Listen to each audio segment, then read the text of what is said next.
Asia कप्रे पुणी थे सबुको दृष्टि थिबा मैच भारत विरोधी पाकिस्तान दुई चिर प्रतिद्वंदी दल आसंता रविवार सेप्टेम्बर 21 सुपर 4 रे मुहांमुही हेबे।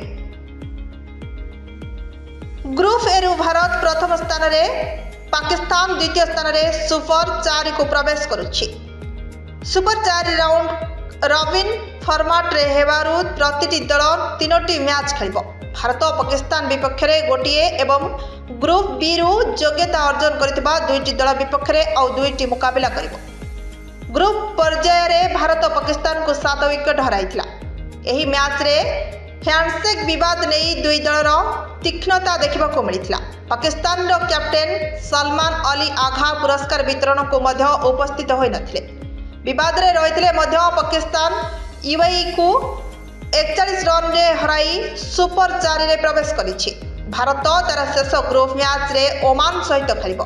एबे समस्तक अपेक्षा भारत बनाम पाकिस्तान सुपर 4 मुकाबला ग्राउंड मात्र नुहे दर्शकों हृदय रे मध्य आग्नेय धारा सृष्टि करने को पुणी थे प्रस्तुत होउछि एही दुईटी।